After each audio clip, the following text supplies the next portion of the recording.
Responsable à divers niveaux et fidèle de l'Église évangélique des Assemblées de Dieu du Bénin, du corps de Christ et dans le monde.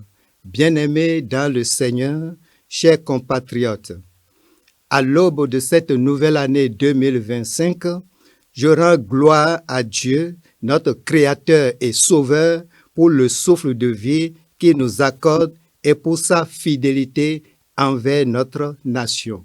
Il est écrit, les bontés de l'Éternel ne sont pas épuisées, ses compassions ne sont pas à leur terme, elles se renouvellent chaque matin.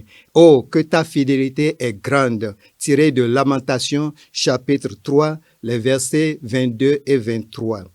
En ce début d'année, je vous invite tous à vous joindre à moi pour exprimer notre gratitude au Seigneur pour les bienfaits reçus en 2024, malgré les défis que nous avons traversés.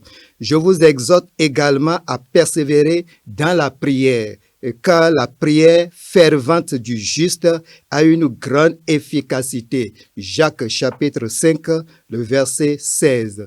Que cette année soit marquée par une quête renouvelée de la justice, de la sainteté et de la paix dans nos vies personnelles, dans nos familles, nos églises et notre nation. Alors que nous entrons dans une année déterminante qui précède les élections générales de 2026, je nous exhorte à cultiver la paix et l'unité.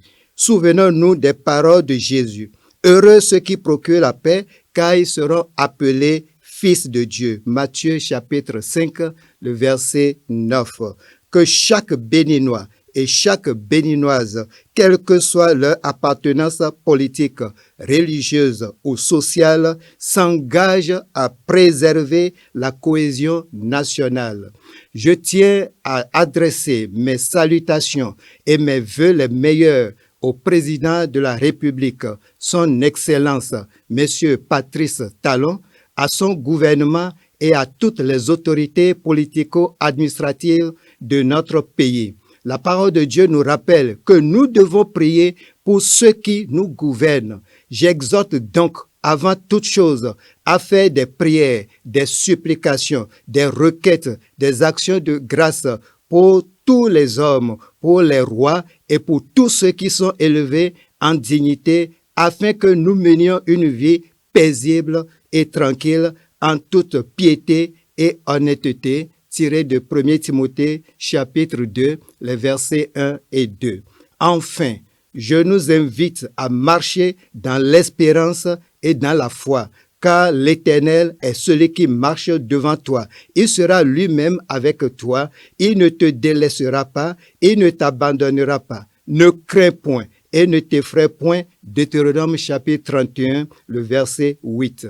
Que cette année 2025 soit pour nous tous une année de grâce, de percée spirituelle, de prospérité et de renouveau à tous égards.